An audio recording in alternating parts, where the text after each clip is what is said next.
কুয়া নিয়ে কত গল্প শুনেছি। শুনেছি আগে নাকি এখানে এক রাজার কন্যা এসে গোসল করত। কালের বিবর্তনে এখন আমাদের ঠাঁই হয়েছে এখানে, কিন্তু এত বড় ঘন্টাটার কাজ কি সেটাই আজ অব্দি বুঝলাম না আমি। কি রে দিদি ভাই, তুই একা একা এই কুয়ার ধারে কি করছিস? আমি এসেছিলাম তোমাকেই খুঁজতে। কোথায় গিয়েছিলে তুমি সকাল সকাল? এই একটু গাঁয়ের দিকে গিয়েছিলাম রে দিদি ভাই, কটা চাল কিনে নিয়ে এলাম। রাত নেমে গেলে তো এই জঙ্গলের রূপ পরিবর্তন হয়, তাই দিনের আলো থাকতেই সব কাজ মিটিয়ে নিলাম। সত্যি এক আশ্চর্য বিষয় না দাদি, আমরা দুজন মেয়ে মানুষ এই জঙ্গলের মাঝে টিকে গেলাম। আমাদের সাথে আছে বিধাতার আশীর্বাদ, সেই জন্যই তো কোনো বিপদ আমাদের ছুঁতে পারে না। আচ্ছা দাদি, এই ঘন্টাটা কিসের জন্য রাখা হয়েছে এখানে? এটা রাখা হয়েছে যদি কখনো জঙ্গলে কোনো বিপত্তি দেখা দেয়, তবে এই ঘন্টা বাজালে সকল গ্রামবাসী ছুটে আসবে আর সবাই সতর্ক হয়ে যাবে। ওহো, তাই বলো? আমি আরো ভেবে মরছি এই ঘন্টাটার কাজ কি তাই নিয়ে। এত ভাবতে হবে না, আকাশের অবস্থা ভালো নয়, যে কোনো সময় বৃষ্টি শুরু হতে পারে। এই বর্ষাকালে সারা দিন বৃষ্টি হয়। চল আমাদের বাকি কাজগুলো সেরে ফেলি। হ্যাঁ হ্যাঁ, তাই চলো।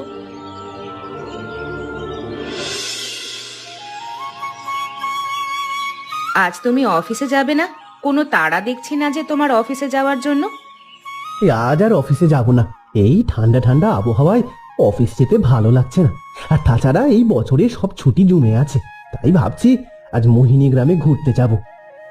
মোহিনী গ্রাম? সেটা আবার কোথায়? আছে এক গ্রাম, বড় এক বন, তার নাম মায়াবন। সেই বন পাড়ি দিলেই মোহিনী গ্রাম পড়বে। ছবির মতো সুন্দর সেই গ্রাম। পাহাড়ের কোল ঘেঁষা গ্রামটা এই বর্ষায় অপরূপ হয়ে ওঠে। ইট পাথরের এই শহরে বড্ড একঘেয়ে লাগছে, তাই ভাবলাম সবাইকে নিয়ে একটু ঘুরে আসি। হ্যাঁ, আজই যাবো বাবা। তোমার প্রয়োজনীয় জিনিসপত্র ব্যাগ সব গুছিয়ে নাও দেখি। ঠিক আছে। এমনিতেই বনের মাঝখানে থাকি আমি আর আমার দাদি, এর মধ্যে আবার এই বর্ষার সময় এলে সারাদিন ঘরে থাকতে হয়, একটু বাইরে বেরোবার উপায় পর্যন্ত নেই।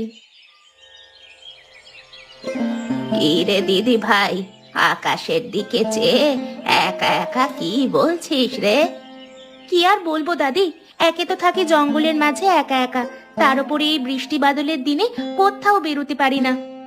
কোথায় আর যাবি, আমাদের তো নিজের কোনো জায়গা নেই রে দিদি ভাই। সেই জন্যই তো এই জায়গাটা পড়েছিল বলে আমাদের বসবাসের উপযোগী করলাম। নিজস্ব থাকার জায়গা নেই বলে আজ এই জঙ্গলের মাঝে থাকতে হয়, তার উপর আকাশে মেঘ দেখলে আমার একটুও মন ভালো লাগে না। কথায় আছে, আকাশে মেঘ দেখে কেউ করিস নে ভয়, আড়ালে যে তার সূর্য হাসে। অন্ধকারের পরেই তো আলোর দেখা পাবি। প্রকৃতির এই লীলা খেলা চলবে 12 মাসই। রাতের জন্য তো রান্না করা হলো না, বৃষ্টি নামার আগে রান্না সেরে ফেলতে হবে, না হলে বৃষ্টি শুরু হলে রান্নাঘর থেকে ঘর, আবার ঘর থেকে রান্নাঘর যেতে গেলে ভিজে মরতে হবে। সেই ভালো, যা রান্না চাপিয়ে দে দেখি দিদি ভাই। চলো না বাবা, আমরা গরুর গাড়ি করে গ্রামে যাই। আমি কখনো গরুর গাড়িতে চড়িনি, আজকে আমাকে গরুর গাড়ি করে নিয়ে চলো না। শুনেছি অনেক দূরের পথ, এর মধ্যে আবার গরুর গাড়ি করে গেলে তো অনেকটা সময় লেগে যাবে। এদিকে আকাশের অবস্থা বেশি ভালো দেখছি না, যখন তখন বৃষ্টি নামতে পারে। ও বাবা, বাবা চলো না গরুর গাড়িতে করে যাই। ঠিক আছে বাবা, আমার সোনা বাবা, আমার সোনা বাবা আমার কাছে আবদার করেছে, আর আমি কি তা না রেখে থাকতে পারি বাবা? এই গরুর গাড়ি, এদিকে এসো তো। মোহিনী গায়ে যাবে নাকি? বেশ, চলো তবে। এসো এসো, সবাই গরুর গাড়িতে উঠে বসো। আয় বাবা আয়। আমি বাড়ি ফিরে আমার সব বন্ধুদেরকে বলবো আমি গরুর গাড়িতে করে ঘুরেছি। ঠিক আছে বাবা, বলিস। আচ্ছা, এই লোকগুলোকে আমার কেমন যেন লাগছে। তাড়াতাড়ি গাড়িতে চড়ে বস বাবা। হ্যাঁ হ্যাঁ চলো। এই নে বাবা, যেতে যেতে বাদাম আর চানাচুর ভাজা খা। আবহাওয়া দেখে তো মনে হচ্ছে বৃষ্টি নামলো বলে। আমারও তাই মনে হচ্ছে, বৃষ্টি নামলে আমরা মোহিনী গ্রামে পৌঁছাতে পারবো তো মা? জানি না রে বাবা, সামনেই তো আবার বিশাল বড় মায়া বন। এই বন পার হলে তবেই না সেই গ্রাম। আমার কেমন যেন অস্বস্তি হচ্ছে। এই যা, ঠিক যা ভেবেছিলাম তাই হলো। এখন এই মাটির রাস্তায় বৃষ্টি হলে গরুর গাড়ি চলবে কি করে কে জানে। বৃষ্টি দেখতে তো ভালোই লাগছে আমার মা। গরুর গাড়িতে করে বৃষ্টি দেখতে দেখতে বন পার হয়ে গ্রামে যাব। কি গো, গাড়ি যে থেমে গেল, কি হলো কি? সবাইকে নামতে হবে। এই বৃষ্টি দিয়ে গাড়ি আর সামনে এগোবে না। তাছাড়া রাস্তায় কাদা হবার কারণে গাড়ি নিয়ে আর সামনে যাওয়া সম্ভব হবে না। সে কি, এখন এই বৃষ্টি মাথায় আমরা যাব কোথায়? তবে গাড়িতে বসে একটু অপেক্ষা করে দেখি, বৃষ্টি থামলে আমরা নিজেরাই পায়ে হেঁটে বন পার হব। না, এই বর্ষার সময় কেন যে গ্রামে আসার ভূত চাপলো তোমাদের মাথায় কে জানে। বৃষ্টির দিকে চেয়ে আর মনে কি ভাবছো দাদিজি? না রে দিদি ভাই, তেমন কিছু ভাবছি না। এই বৃষ্টি দেখলেই আমার পুরনো সব স্মৃতি মনে পড়ে যায়। কিসের স্মৃতি দাদিজি? এমনই এক বর্ষার দিনে আমি বারান্দায় বসেছিলাম, পাশেই তোর মা তোকে কোলে নিয়ে ঘুম পাড়াচ্ছিল। হঠাৎই খবর এলো মাছ ধরতে গিয়ে তোর দাদু আর তোর বাবা পানিতে ডুবে মরেছে। তোর মা তা সইতে না পেরে সেখানেই মারা গেল। থাক দাদিজি, সেসব কথা ভেবে আর কষ্ট পেও না, আমি তো আছি তোমার জন্য। হ্যাঁ রে দিদি ভাই, এখন তো তুই আমার সব। সেদিনের সেই ঘটনাটার পরে তোর দাদুর ভাই আমাদের জমি জমা সব কেড়ে নিয়ে বাড়ি ছাড়া করেছিল আমাদের। তাতে কি, আমাদের বাড়িঘর সম্পদ দিয়ে কি হবে দাদি? আমরা এখানে দিব্যি অনেক সুখেই আছি। এই শীত, গ্রীষ্ম, বর্ষা সবই আরো উপভোগ করছি এখানেই। আমি তোকে একটা ভালো জীবন দিতে পারলাম না, এটাই আমার আফসোস রে দিদি ভাই। আফসোস করলে কি কোনো কিছু ফিরে আসবে বলো তো? তার থেকে আমরা এখানে অনেক সুখে দিন কাটাচ্ছি। সারা বনে কেবল আমাদের রাজত্ব চলে। শুধু আমাদের রাজত্ব চলে না রে দিদি ভাই, এই মায়া বনে একদল ডাকাত আছে। ওরাই এই বনে রাজত্ব করে। একলা অপরিচিত মানুষ পেলেই ডাকাতি করে। তাহলে তো আমাদের সাবধানে থাকতে হবে সব সময়। হ্যাঁ রে দিদি ভাই, সব সময় আমাদের উপস্থিত বুদ্ধি কাজে লাগাতে হবে, আর সেই সাথে সব সময় প্রস্তুত থাকতে হবে। তোর হাতের বানানো চায়ে তোর মায়ের হাতে স্বাদ লেগে আছে রে দিদি ভাই। তোর মাও ঠিক এমনটাই স্বাদের চা বানাতো। তুমি তো বলো আমি নাকি আমার মায়ের সব গুণ পেয়েছি। হ্যাঁ রে দিদি ভাই, তোর মা রূপে লক্ষ্মী তেমনি গুণবতী ছিল, আর বুদ্ধিতে তাকে মাত দেবে এমন কেউ ছিল না। 10 গাঁ খুঁজে এমন বউ পাওয়া ভাগ্যের ব্যাপার। কিন্তু বিধাতা সেই সুখ আমাদের কপালে রাখলেন না। থাক দিদি ভাই, দুঃখ করিস না। কপালে বিধাতা যা রেখেছেন তা হবেই আমাদের। বাড়িতে কেউ আছেন? কেউ বাড়িতে আছেন? বড্ড বিপদে পড়েছি, আমাদেরকে একটু আশ্রয় দিন। ও কি বাবা, বউ ছেলে নিয়ে ভিজছো যে, ঠান্ডা লেগে যাবে তো, বারান্দায় উঠে এসো। দিদি ভাই, তাড়াতাড়ি ঘর থেকে একটা গামছা এনে দে, আর ওদের কিছু গরম কাপড় দে। এই বৃষ্টিতে এভাবে কেউ ভেজে নাকি? আর বলবেন না মাঝি, আমরা মায়াবন পার হয়ে মোহিনী গ্রামে যেতে চেয়েছিলাম ঘুরতে, তা পথমধ্যেই বৃষ্টির জন্য আটকে পড়লাম। সে বুঝেছি, আগে সবাই জামা কাপড় পাল্টে নাও দেখি। আর তোমার ছেলেটা যে শীতে কাঁপছে, ওর মাথাটা আগে মুছে দাও। উফ, এখানে এসে যেন স্বস্তির নিঃশ্বাস ছাড়লাম, না হলে পথে তো কয়েকজন লোক আমাদের পিছু নিয়েছিল। এই বন বড় রহস্যময় বাবা। যাও, সবাই ঘরে গিয়ে জামা পাল্টে এসো আগে। আপনারা আসুন আমার সঙ্গে। আমরা এখানে দাদি নাতনি থাকি, আমাদের আর কেউ নেই আপন বলতে। দুজনের টানাটানির সংসার। তাছাড়া এই বর্ষার মধ্যে তোমাদের জন্য বেশি কিছু জোগাড় করতে পারিনি বাবা। সে কি বলছেন মাঝি? আপনি যে আমাদের এই বিপদের দিনে আশ্রয় দিয়েছেন, আমাদের খেতে দিচ্ছেন, সেটাই তো অনেক। আপনি না আশ্রয় দিলে এই বর্ষার দিনে জঙ্গলে কোথায় যেতাম আমরা? আমরা তো কিচ্ছু চিনিও না সেভাবে। আমি থাকতে কারো কোনো বিপদ হোক সেটা আমি কখনোই হতে দেব না। আমি বুড়ো মানুষ, এখন আর রান্না বান্না করতে পারি না দাদু ভাই। রান্না বান্না সব এখন আমার এই দিদি ভাই করে। এখানে আছে পনিরের তরকারি আর মাছের তরকারি। কতদিন বাদে আজ আমার বাড়িতে প্রাণ এসেছে মনে হচ্ছে। আগে তো কেবল আমরা দুজনে থেকেছি। সত্যি তো, এই ঘন জঙ্গলের মধ্যে আপনারা একা থাকেন কেন? আমাদের আসল বাড়ি ওই মোহিনী গ্রামে। আমার লোকটা মারা যাওয়ার পরে আমার জেঠজি আমাকে আর আমার নাতনিটাকে বাড়ি ছাড়া করেছে আমাদের সম্পদের লোভে। থাক সেসব কথা, খাবার যে ঠান্ডা হয়ে যাচ্ছে, সবাই খাওয়া শুরু করুন। তাহলে ছোটবেলা শকুন্তলা দিদি অমন ভয় পেতে বুঝি? বাইরে এমন জঙ্গলে থাকতে কার না ভয় করবে বলো তো? সত্যিই তো, আমি নিজেই এখনো ভয় পাচ্ছি। আর ও তো তখন ছোট্ট ছিল। কি করে যে থেকেছো তোমরা এখানে? ঘরের পেছনে একটা কুয়া আর একটা বড় ঘন্টা দেখলাম। এগুলো কি কাজে ব্যবহার হয় মাঝি? এগুলো আমাদের আত্মরক্ষার জন্য। কোনো বিপদ পড়লে বা জঙ্গলে কোনো অঘটন ঘটলে ওই ঘন্টা বাজালে সবাই ছুটে আসবে। বাহ, বেশ ভালো বুদ্ধি তো। তোমরা বসো, আমি দেখছি। মাইজি, বড্ড বিপদে পড়ে এসেছি। রাতটা আমাদের একটু আশ্রয় দেবেন? আমরা মোহিনী গ্রামে যাব বলে বেরিয়েছিলাম, কিন্তু এই বর্ষায় আটকে গেলাম। আজকে এই শহর থেকে একটা পরিবার ওই মোহিনী গ্রামে যাওয়ার পথে আটকে গিয়ে এখানেই আশ্রয় নিয়েছে। তোমরাও এসো তবে। বড্ড উপকার করলেন মাইজি, বড্ড উপকার করলেন। এ কি, এরা কারা? এই লোকগুলোই তো আমাদের আসার পথে আমাদের পিছু নিয়েছিল। আসলে আপনাদের কোথাও একটা ভুল হচ্ছে। আমরা কোনো খারাপ মতলবে আপনাদের পিছু নিইনি। আমরা এই গায়ে নতুন এসেছি তো, মায়াবন পার হয়ে মোহিনী গ্রাম ঘুরে দেখা উদ্দেশ্য। আপনাদের দেখে মনে হলো আপনারা শহর থেকে ঘুরতে এসেছেন, তাই ভাবলাম আপনাদের পিছে পিছে আমরা এই গ্রামে ঢুকবো। আমরা তো এখানের কিছুই চিনি না।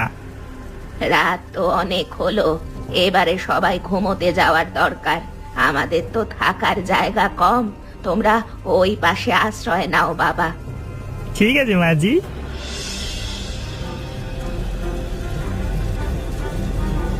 কি হলো? কিসের এত শব্দ? এ কি, ওদের এভাবে বেঁধে রেখেছো কেন? কে কে তোমরা? আরে আমরা হলাম গিয়ে এই মায়া বনের ডাকাত দল। আমরা এই বনের রাজা। ওস্তাদজি, ওরা আমাদের জায়গা নিয়ে নিজের বিপদ ডেকে এনেছে। এখন পালাবে কোথায় তোমরা? এই বুড়িকেও বেঁধে ফেলি, কি বলো ওস্তাদজি? না না, বুড়ি এমনিতেই শ্মশানে যাওয়ার বয়স হয়ে গেছে। বুড়ি আর আমাদের কি করবে? আমি আগেই বলেছিলাম এই লোকগুলোকে আমার বেশি সুবিধার মনে হচ্ছে না। কেউ তখন আমার কথা পাত্তা দিলে না। সেই জন্যই তো এখন খেসারত দিতে হচ্ছে। চুপ, একদম চুপ। বেশি কথা বললে গলা থেকে মাথাটা একেবারে আলাদা করে দেবো এক কোপে। শহর থেকে এসেছিস, সাথে করে কি কি এনেছিস বল। যার কাছে যা যা সব দিয়ে দে। সোনা দানা সব চাই আমাদের, সব সব। শুধু কি তাই, ব্যাংক ব্যালেন্স যা আছে সব আমাদের নামে করে দিতে হবে। তোদের বাড়িতে খবর দিয়ে মুক্তিপণ আদায় করবো বে। আমাদের বাড়িতে আর কেউ নেই, আমরা সবাই মিলে তো ঘুরতে বেরিয়েছি।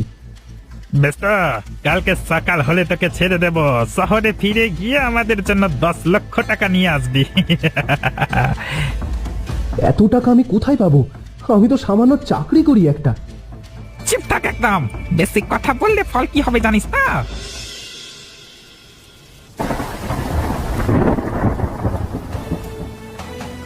ওরে শয়তানের দল, ছেলেটাকে এইভাবে মারিস না, ছেড়ে দে ওকে, না হলে কিন্তু তোদের কপালে খুব বিপদ আছে। ওকে ওকে ছেড়ে দিন আপনারা, আমরা সব দিয়ে দেব।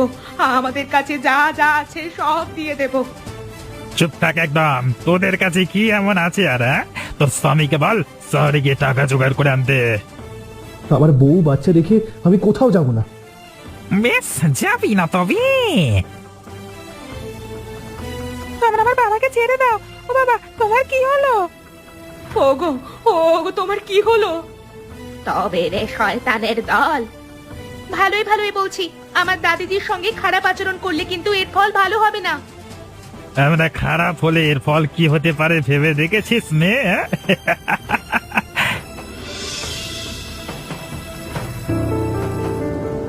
না, এই মশা মাছির জ্বালায় তো আর থাকা যাচ্ছে না।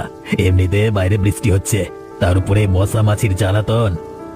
এই বুড়ি, কিছু একটা কর তাড়াতাড়ি, নাহলে এই মশার কামড়ে তো জ্বর এসে পড়বে আমাদের। এই আমি কিছু করতে পারবো না, তোরা তোদের কর্মের ফল নিশ্চয়ই পাবি। না, এই বুড়ি দেখছি মরবার পাখনা কই যেছে। হ্যাঁ ওস্তাদ, বুড়িকে এক ঘাটি শেষ করে দেবো নাকি? না না, এমনিতেই বুড়ি আর বেশি দিন বাঁচবে না, তার উপর মরা মেরে লাভ নেই। তাড়াতাড়ি কিছুটা কর বুড়ি, না হলে কিন্তু এবার তোর নাতনির কপালে দুঃখ আছে। খবরদার পাপীর দল, তাহলে তোদের আমার হাত থেকে কেউ বাঁচাতে পারবে না বলে দিলাম। আমার নাতনি একটা ধূপ বানাতে পারে, সেটা বানিয়ে ধোঁয়া দিলেই মশা মাছি সব চলে যাবে। বেশ তো, তাহলে তাই বানা দেখি মেয়ে। কি করে বানাবো শুনি? আমার হাত পা তো সব বেঁধে রেখেছেন আপনারা। বেশ, তবে খুলে দিচ্ছি, কোনো চালাকি নয় বলে দিলাম। দেখছিস তো একজনের কি হাল হয়েছে। বেশি চালাকি করলে সবার হাল এমনই হবে। শম্ভু ভাই, ওর বাঁধনটা খুলে দাও দেখি।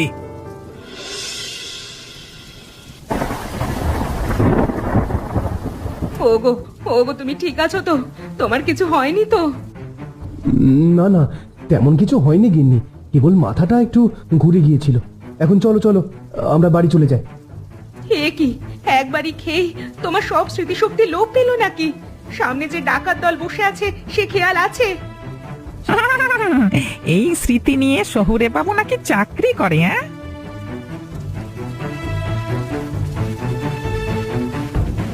ওই, এটা থেকে ধোঁয়া বেরোচ্ছে না তো? এটা কি বানিয়ে এনেছিস তুই মেয়ে? হ্যাঁ, এক্ষুনি ধোঁয়া বের হবে, সবাই এটার কাছে এগিয়ে আসুন। একে একে সবার কাছে গিয়ে ধোঁয়া দিতে পারবো না আমি। দেখ মেয়ে, তোর মতি গতি কিন্তু আমার ভালো লাগছে না। কোনো চালাকি না। বেশ, তবে মশা মাছি তাড়ানোর দরকার নেই। না, একটু এগিয়ে গেলে ক্ষতি কি? চলো সবাই একটু এগিয়ে যাই থালার দিকে, চলো। মাগো, আমার চোখ গেল, আমার মুখ গেল, শয়তান মেয়ে, আজকে তোর একদিন কি আমার একদিন হয়েছে। চোখে দেখলে তবে না আমাকে ধরবে। দাদিজি, সবার বাঁধন খুলে দাও। ওস্তাদজি, আমি যা চোখে দেখতে পাচ্ছি না। জ্বালা করছে, জ্বালা করছে, জ্বালা করছে। আমি আর পাশের দিকে দেখতে পারবো না। চুপ থাক, আমরা এমনিতেই চোখে দেখতে পাচ্ছি না, আর ওপরে আছে বাসন দিকে নিয়ে। চুপ থাক, চুপ থাক। মার দিদি ভাই, মার মার, অনেকবার বেড়েছিল ওরা। আমার বাড়ি এসেছে কিনা ডাকাতি করতে। বোঝ বোঝ এবার খেলা। মাগো, বাবা গো, গেলাম গো। আমাদের ছেলেদের বুড়ি, আমি একবার যদি চোখে দেখতে পাই না, তবে তো হল বিহাল করবো, কচু কাটা করবো। চোখে দেখলে তবে না আমাদের ধরবি। আমি তো দেখতে পাচ্ছি একটু একটু। এবারে পালাবি কোথায় তোরা? কেউ ভয় পাবে না, আমার সাথে সাথে এসো, ওরা আর আমাদের ধরতে পারবে না। একটাও যেন পালাতে না পারে। সব কটাকে ধর, আজকে ওদের শেষ দিন। কি ব্যাপার ভাবিজি, আজকে হঠাৎ এত বছর পরে ঘন্টা বাজালে কেন?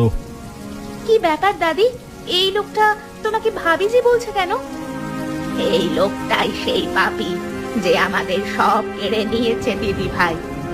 সে কথা বলে আমাকে পাপের ভাগীদার করো না ভাবিজি। আমি তো তোমাদের ফিরিয়ে নিতে এসেছিলাম। তুমি তো তোমার জেদে আর ফিরে গেলে না। তোমার চিন্তায় সাবিত্রী মারা গেছে। কি, ছোট মারা গেছে?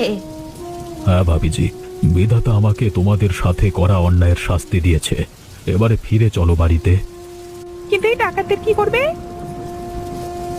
এত বছর পরে এই ডাকাতগুলো ধরা পড়লো, তবে এজন্যই বুঝি ঘন্টা বাজিয়েছিলে?